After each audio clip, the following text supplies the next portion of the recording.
ao me dirigir a todos e todas as pessoas aqui presentes, sinto-me no dever de compartilhar uma mensagem que ressoe não apenas na dimensão do tempo que nós chamamos de presente.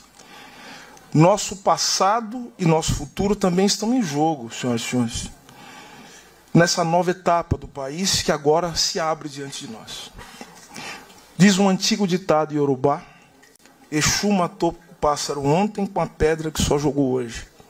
Acho que muitos de vocês já conhecem esse ditado, que tem como uma das suas interpretações possíveis o fato de que presente, passado e futuro são realidades entremeadas.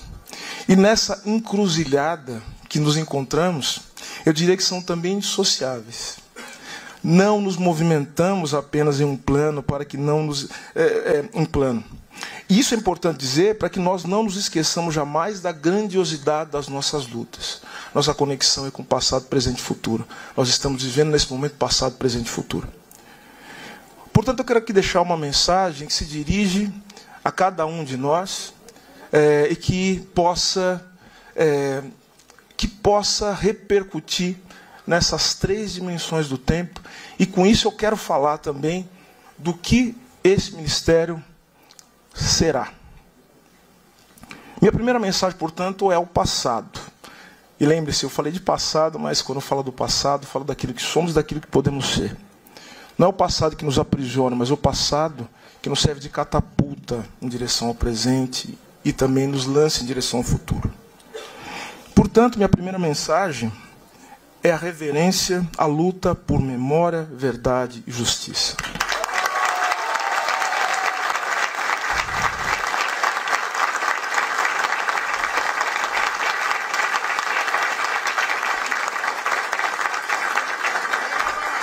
Prezados e prezadas, assumo hoje a função de ministro de Estado, Direitos Humanos e Cidadania, tendo a plena consciência de que não o faço só e nem mesmo faço por mim. Sou o fruto de séculos de lutas e resistência de um povo que não se resignou, nem mesmo diante dos piores crimes e horrores da nossa história. Nós não nos vergamos, nós não nos rendemos. Nós somos o povo que, mais de um século antes do pastor Martin Luther King ter dito isso, disse Luiz Gama que tinha um sonho. Luiz Gama disse que tinha um sonho, que era ver o Brasil americano e as terras do Cruzeiro sem reis e sem escravos. E somos esse povo, dentre outras coisas, por saber que o Luiz Gama não teria sonhado se não fosse por sua mãe, Luísa Maim. E essa não teria sonhado se não fosse por seus antepassados que levaram diante o sopro da vida para seus filhos e netos. Por isso, irmãos e irmãs que aqui estão, jamais se enganem. A nossa força é, sobretudo, a força dos nossos ancestrais. Nessa força que também me habita, carrego comigo, com meus irmãos e irmãs, as dores, as alegrias e, sobretudo, a luta e a força de um povo que, apesar de tudo e de todos, sobreviveu e ainda sobrevive. Legando a esse país um patrimônio material e imaterial indescritível, seja nas artes, na religiosidade, no futebol, no samba, nas universidades, ou em cada tijolo posto sobre tijolo nesse país, das humildes alvenarias periféricas aos mais suntuosos palácios, de onde muitas vezes nós somos enxotados, como se nada tivéssemos a ver com as belezas erguidas por nossas próprias mãos. Não nos enganemos. Sempre houve aqueles que quiseram e há aqueles que ainda querem nos separar da nossa criação. Mas na nossa obra pulsa o nosso sangue nos nossos feitos. Brilham os nossos rostos e na nossa memória resplandece a nossa força. Haverá o dia em que não seremos mais alienados dos frutos do nosso trabalho e do nosso engenho. E poderemos, enfim, gozar dos nossos talentos e do nosso tempo livre em invenções ainda mais grandiosas. Hoje coloco-me humildemente como um operário na escrita de mais um capítulo desse sonho.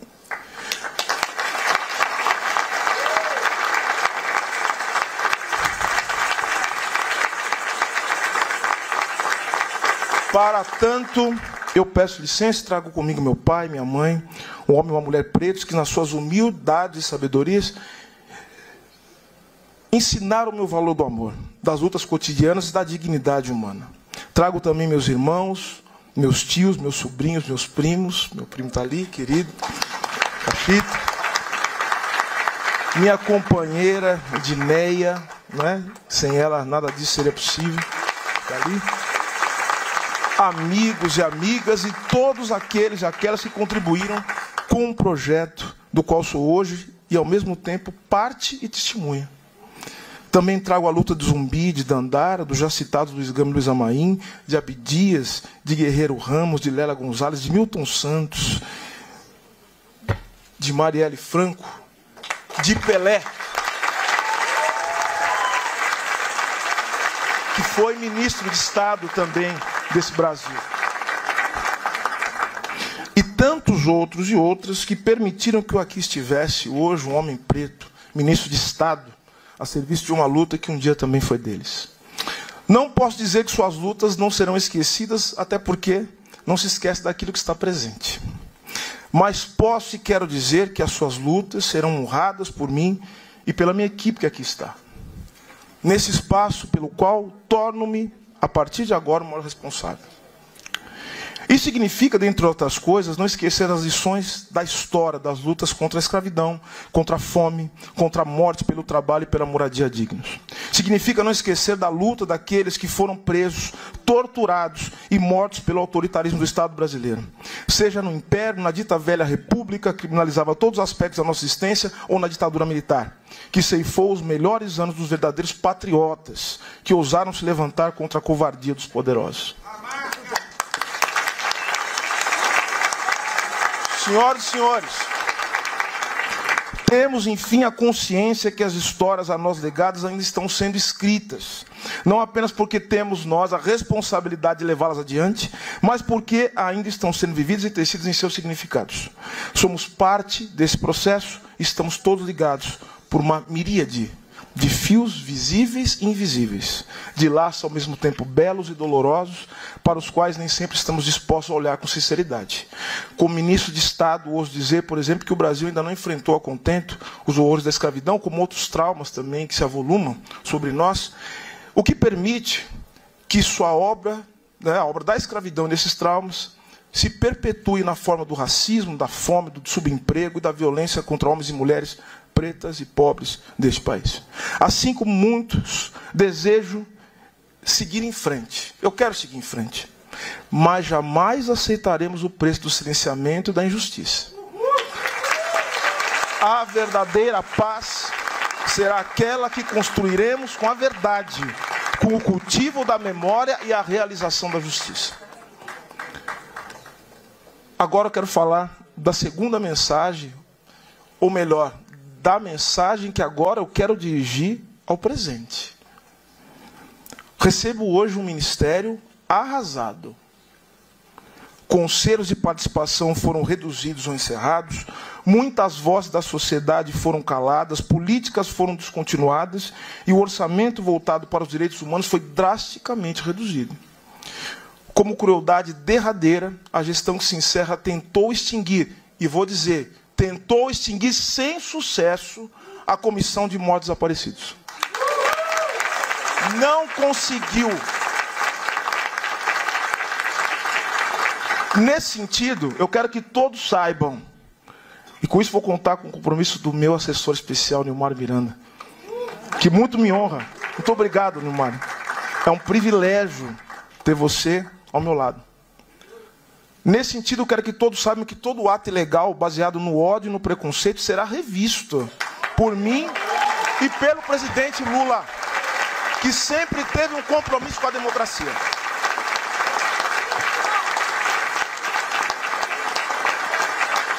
Prezados e prezadas, saibam disso, nós não permitiremos que o Ministério, criado para promover políticas de direitos humanos, permaneça sendo utilizado para a reprodução de mentiras e preconceitos. Chegamos ao cúmulo, e veja só, Bruno Renato, né? Chegamos ao cúmulo de ver a Ouvidoria Nacional de Direitos Humanos, e você vivenciou isso, meu caro, sendo usado para propagar discursos contra a política de vacinação. Não mais. Essa era se encerra nesse momento, acabou.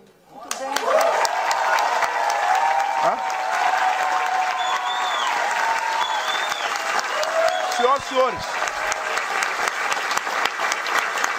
encerra-se também nesse momento A era de um presidente que, se outrora se disse orgulhoso de defender tortura, usou seu cargo amparado por sua ministra de Direitos Humanos para investir contra o Mecanismo Nacional de Prevenção e Combate à Tortura.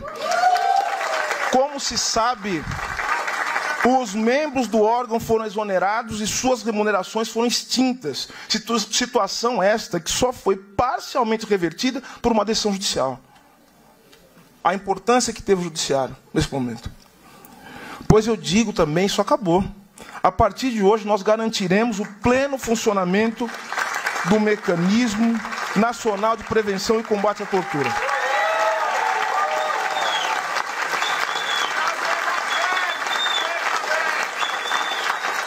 Tenho, no entanto, a plena consciência que, diante do cenário desolador em que recebo o Ministério, não terei facilidades. Saibam disso. Estaremos juntos nisso. E por isso a transparência será algo fundamental, ministro, meu amigo Vinícius. Ofereço, no entanto, a mim mesmo o esforço inaudito da minha equipe e estendo a mão a todos aqueles e aquelas que dispuserem a fazer parte desse processo de reconstrução. Seremos o Ministério do Diálogo, da cooperação e da união de esforços. Todo interesse legítimo trazido ao Ministério será objeto de diálogo. Como dizia Drummond, não nos afastemos, não nos afastemos, melhor dizendo, vamos de mãos dadas. Quero, no entanto, estabelecer aqui um primeiro compromisso. O compromisso desse Ministério com a luta de todos os grupos e vítimas de injustiças e opressões que, não obstante, resistirão a todas as tentativas de calar suas vozes. Por isso, permitam-me, como primeiro ato, como ministro, ato público, como ministro, dizer o óbvio. O óbvio que, no entanto, foi negado nos últimos 4 anos. Vou dizer coisas óbvias aqui. Trabalhadoras e trabalhadores do Brasil, vocês existem e são valiosos para nós. Mulheres do Brasil, vocês existem e são valiosas para nós. Homens e mulheres, pretos e pretas do Brasil, vocês existem e são pessoas valiosas para nós. Povos indígenas deste país, vocês existem e são valiosos para nós. Pessoas lésbicas, gays, bissexuais, transexuais, travestis, intersexo e não binárias, vocês existem e são valiosos para nós. Pessoas em situação de rua, vocês existem e são valiosas para nós. Pessoas com deficiência, pessoas idosas, anistiados, filhos de anistiados, vítimas de violência, vítimas da fome e da falta de moradia, pessoas que sofrem com falta de acesso à saúde, companheiras, empregadas domésticas, todos e todas que sofrem com a falta de transporte, todos e todas que têm seus direitos violados, vocês existem e são valiosos para nós.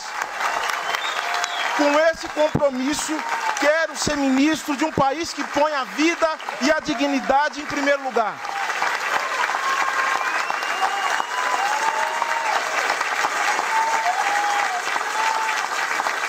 Prezados e prezadas, como acadêmico, eu sempre costumo dizer uma coisa. Dizer que o Brasil, ele possui 3 tendências que são estruturais.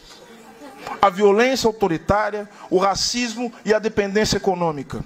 Como ministro, portanto, meu maior compromisso não poderia ser outro senão lutar para que o Estado brasileiro deixe de violentar seus cidadãos.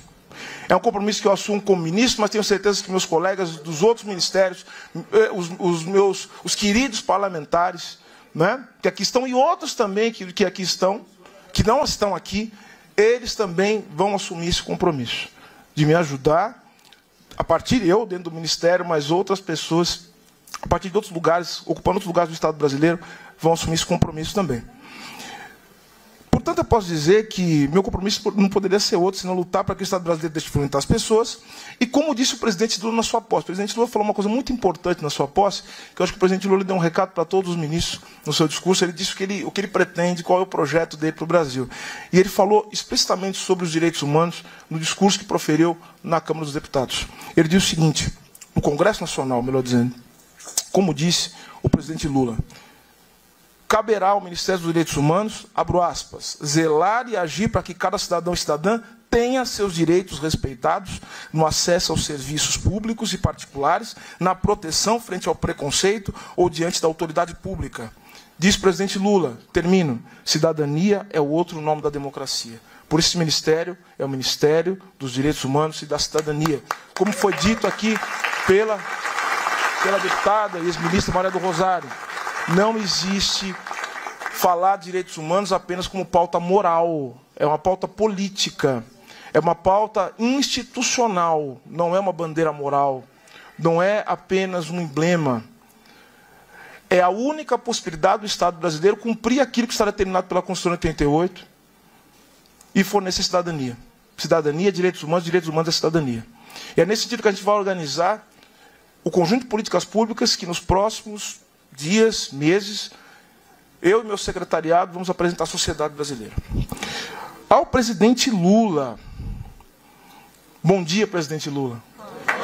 Bom dia, presidente. Ao presidente Lula, esse grande ser humano, eu tenho que fazer um agradecimento especial pela confiança que depositou em mim e a minha total admiração por tudo que ele passou, por tudo que ele construiu e, presidente Lula, por tudo que nós ainda vamos construir pelo Brasil.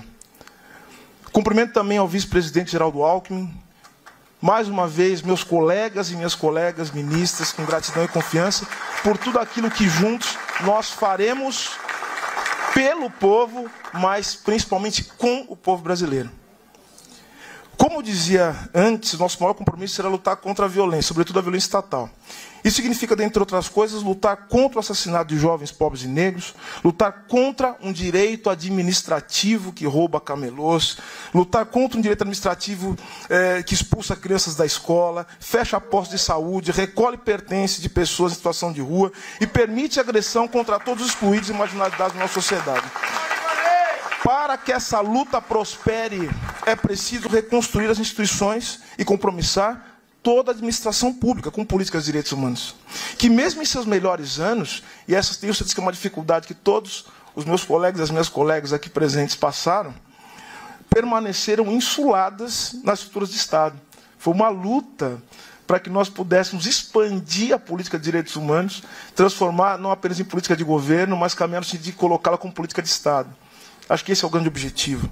O direito constitucional, desenvolvido sob a égide da Constituição de 88, logrou fazer avançar diversos ramos do direito.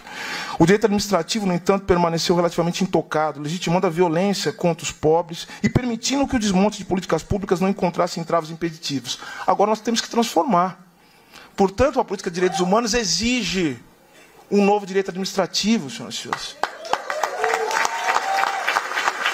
Exige um novo direito administrativo. No mesmo sentido, nós não podemos pensar os direitos humanos apenas como amarras, ação, instrumento para remediar a tragédia. Os direitos humanos não podem ser apenas uma barreira sanitária, né, uma política de contenção. Precisamos impregnar a administração pública com a defesa dos direitos de todos e promover os direitos humanos como instrumentos de criação de um novo Brasil. Se condizente com os direitos humanos, nossa reforma administrativa, reforma que não é, nós sabemos isso. Olha as pessoas que vão cuidar disso, são as pessoas da melhor qualidade. Então nós não podemos achar que reforma administrativa, a que nós precisamos de fato, ela é a do sucateamento, da privatização, do desmonte do serviço público. Não é essa que nós queremos. E o presidente Lula disse isso, eu não estou dizendo nada por esponte própria. Deve ser a reforma, aquela que vai colocar a promoção de direitos humanos e as entregas de serviços públicos de qualidade como uma força motriz da ação do Estado brasileiro.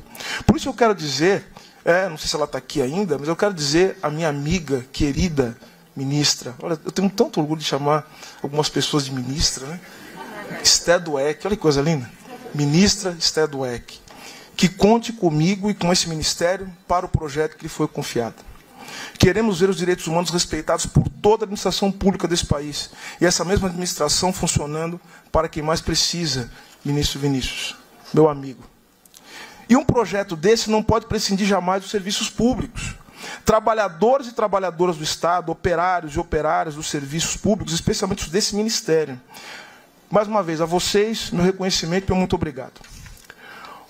Outro problema que precisamos enfrentar é o número inaceitável, como eu já disse, de homicídios de jovens pobres e negros. Mesmo que o meu ministério não possua hoje a estrutura para executar diretamente essas políticas nesse sentido, eu procurarei imediatamente, como já fiz algumas vezes, mas agora ambos na condição de ministro de Estado, eu quero conversar com meu amigo, meu irmão Flávio Dino, e outros companheiros e companheiras ministros para se somar a esse esforço, que deve ser de todo o governo federal, o que eu já disse. Ministra Aniele, ministra Cida Gonçalves, enfim, nós temos muito trabalho a fazer, minha irmã. Quero também deixar registrado, no mesmo sentido, o meu compromisso, agora um compromisso que nós vamos ter que cumprir, secretários e secretárias, nós vamos ter que criar. Nós vamos criar nos próximos tempos, começar a discutir com a sociedade, com os secretários, um programa de proteção aos defensores e defensoras de direitos humanos. Vamos reconstruir. Além do programa em si, esse programa que é um programa que se faz em memória de Dorothy Stang, Dezinho, Maria do Espírito Santo, José Cláudio, Nicinha, Dom Philips e Bruno Pereira, Antônio Tavares, Almir Muniz e tantos outros, apresentaremos também um plano nacional, como já disse, de proteção de defensores e defensoras de direitos humanos, que vai ter ampla participação da sociedade civil, observando o previsto nas convenções internacionais de direitos humanos, principalmente na Declaração para o Direito e a Responsabilidade de Proteger das Nações Unidas e nas recomendações da Comissão Interamericana de Direitos Humanos. Em um momento que tanto se fala de desastres climáticos, ministra Marina Silva, gostaria de enfatizar que no novo programa de defensores e defensoras de direitos humanos, nós daremos uma atenção especial à situação dos defensores ambientalistas, que, segundo os números que dispomos, são os que mais morrem pelas mãos dos criminosos que querem deter o curso da história, mas que não conseguirão fazê-lo. Antes da reformulação dos programas mencionados, nossos primeiros dias no Ministério, no entanto, serão dedicados a reconstruir, como eu já disse, tudo aquilo que foi desmontado por esse projeto de destruição nacional que chamávamos de governo anteriormente. Garantiremos, portanto, o funcionamento dos órgãos colegiados do Ministério. E temos o compromisso, meu e do presidente Lula, de revogar ou editar novos atos normativos, reconhecendo como espaços legítimos de gestão participativa o Ministério dos Direitos Humanos e da Cidadania. Vamos também dar as condições para que haja o pleno funcionamento do Mecanismo Nacional de Prevenção e Combate à Tortura, como eu já disse, do Comitê Nacional de Prevenção e Combate à Tortura. Vamos revogar todos os atos que tentaram impedir o funcionamento desses organismos. Queremos também prestigiar a recém-instituída Secretaria Nacional de Políticas para a População LGBTQIA+. E vamos recriar o Conselho de Políticas LGBTQIA+, para que ele funcione da maneira adequada e mais eficiente para garantir o diálogo institucional daqueles que mais precisam com o Estado brasileiro. Por fim, no que diz respeito ao fim da Era do Desmonte, queremos dizer ao mundo, a todos os representantes dos organismos internacionais, a comunidade internacional que aqui se faz presente, que o Brasil voltou. Nós vamos retomar e elevar o protagonismo do nosso país na agenda internacional dos direitos humanos e reativar de maneira efetiva as políticas de cooperação internacional nas matérias que são pertinentes a esse ministério. Queremos também avançar nas políticas voltadas para as pessoas com deficiência, retomando um plano nacional para a promoção de seus direitos e combatendo todas as formas de capacitismo. Procuraremos também avançar na promoção do direito das pessoas idosas. O secretário Alexandre está com uma grande responsabilidade, um grande estudioso.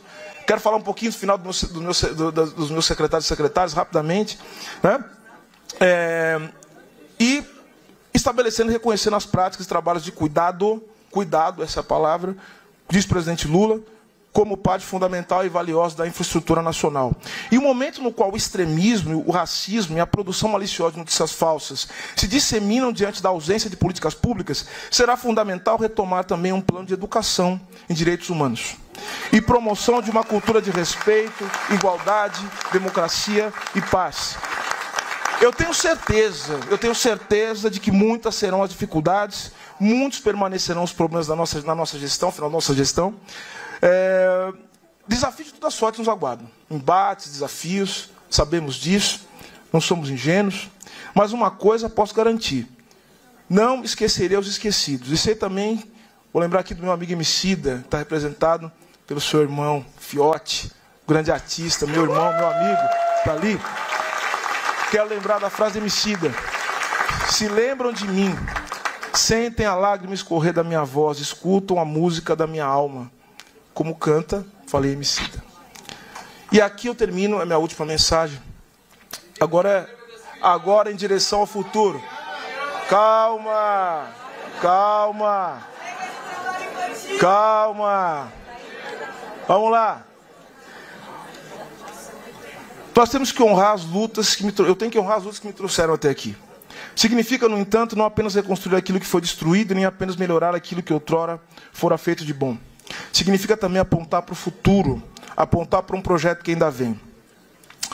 Convém lembrar, portanto, que a população negra, periférica desse país, lutou ativamente pela redemocratização e pela Constituição. Fomos beneficiados pela criação do SUS, pela ampliação da rede educacional e reconhecidos pela criminalização do racismo. Durante os governos democráticos e populares, conquistamos, dentre outras coisas, os programas de transferência de renda, a lei do ensino de história afro-brasileira, indígena e as cotas nas universidades e nos serviços públicos. Jamais podemos subestimar, portanto, as conquistas e todas as mudanças que elas geraram na vida de meninos e meninos, negros e negras e pobres desse país. Como diz o Mano Brown, eu vim da selva, sou leão, sou demais para o seu quintal, ele canta.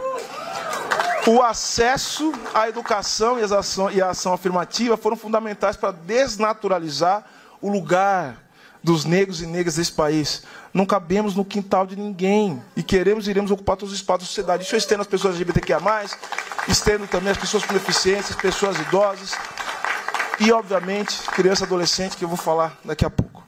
Por outro lado, foi também nas rimas do rap nacional que entendi que algumas das grandes mudanças vividas pela sociedade brasileira, a partir da redemocratização, não se estenderam à população pobre, periférica, negras, excluídos em geral desse país.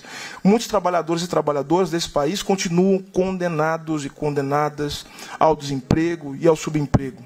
A falta de moradia, falta de mobilidade, falta de saneamento básico. Eu tenho agora, mais do que nunca, na condição de ministro de Estado do governo de Luiz Inácio Lula da Silva, a responsabilidade de propor caminhos. O primeiro deles, como já sinalizado, é expandir a política de direitos humanos e promoção da cidadania para além do Ministério dos Direitos Humanos, essa é a ideia.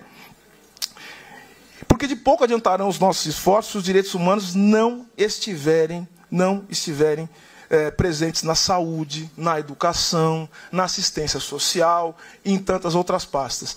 Nesse sentido, não conseguiremos construir uma rede de proteção integral, olha lá, às crianças e adolescentes. As crianças e adolescentes desse país. As pessoas em situação de rua. Está vendo a sua responsabilidade, secretário? É isso que vamos fazer. Nós vamos ter que fazer um amplo diálogo nacional, que envolva as pastas do governo federal e uma ampla concertação nacional. Mais importante ainda é que os direitos humanos estejam presentes na condução da política econômica desse país. Quero aqui estender minha mão aos meus companheiros, né? Ministros Fernando Haddad, ministra Simone Tebet e ao vice-presidente Geraldo Alckmin, para que juntos pensemos em um projeto de desenvolvimento que seja inclusivo, sustentável e radicalmente democrático. Por isso, nós também anunciamos aqui a criação de uma assessoria especial em empresas e direitos humanos. Vamos discutir essa questão.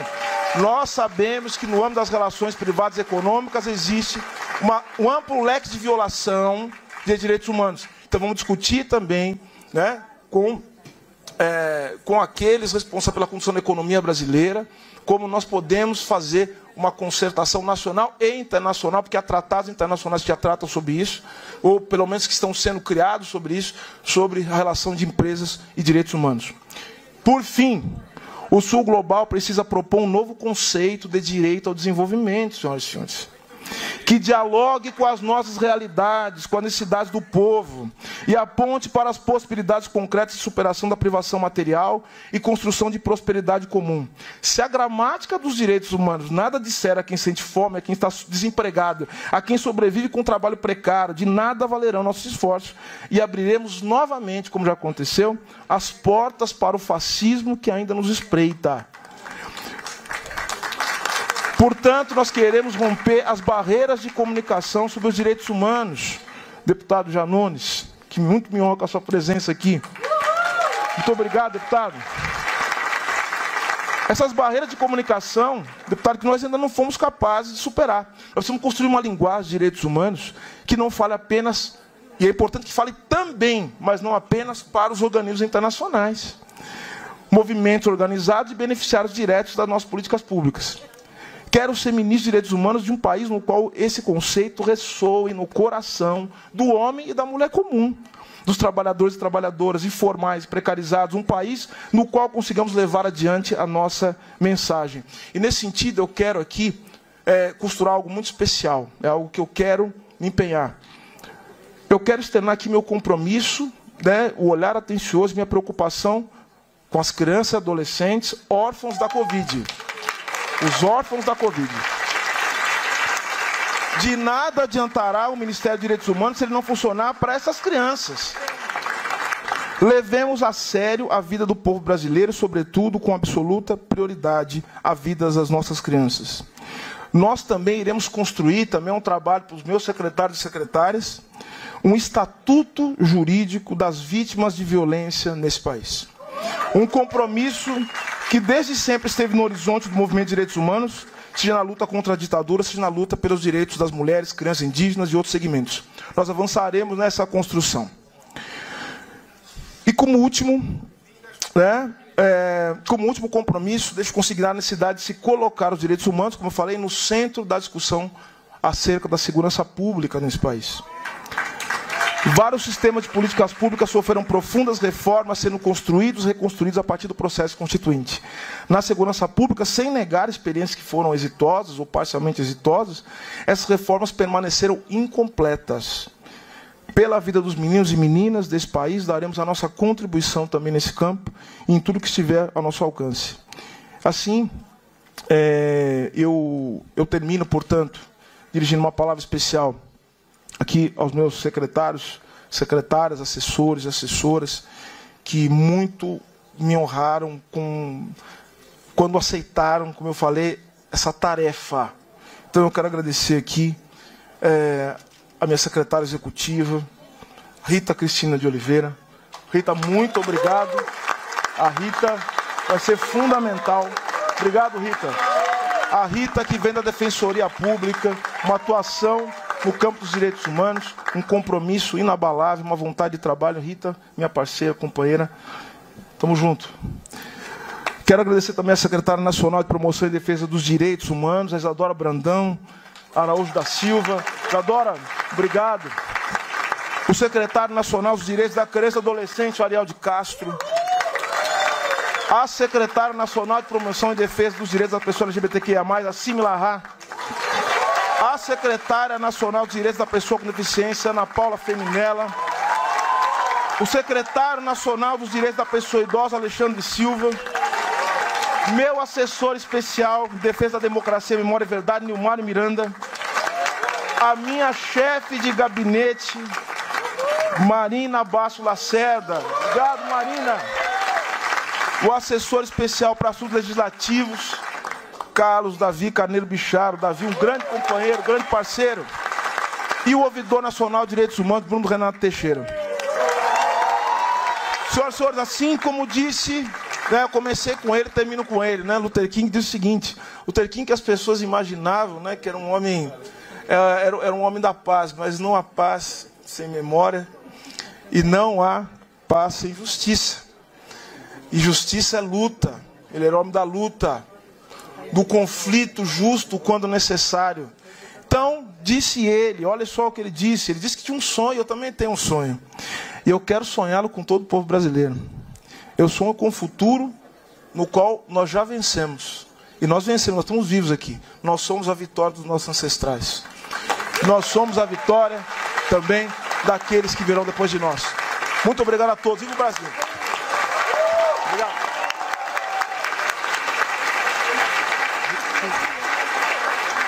Essas foram as palavras do nosso ministro dos Direitos Humanos e da Cidadania, Silvio Almeida. Registramos e agradecemos a presença de Rosana Lago, diretora nacional dos Direitos da Pessoa com Deficiência. Tá aí, essa foi, portanto, a cerimônia de transmissão de cargo do ministro dos Direitos Humanos e da Cidadania para Silvio Almeida. A gente vai agora acompanhar, então, a cerimônia de transmissão de cargo para o ministro de Estado dos Transportes, Renan Filho. Acompanhe com a gente. A todos, uma alegria poder estar aqui hoje.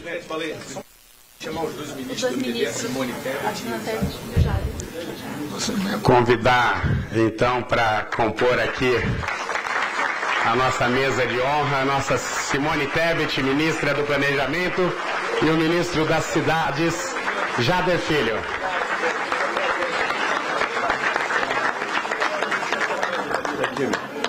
Farei uma breve saudação aqui, com muita honra hoje, presidindo nacionalmente o nosso partido, o Movimento Democrático Brasileiro, o MDB, nesta posse que para nós é muito significativa. Renan Filho, muito obrigado por me dar essa oportunidade de falar em nome do nosso partido, num momento tão importante para o país. Ao te saudar sua esposa, seus filhos,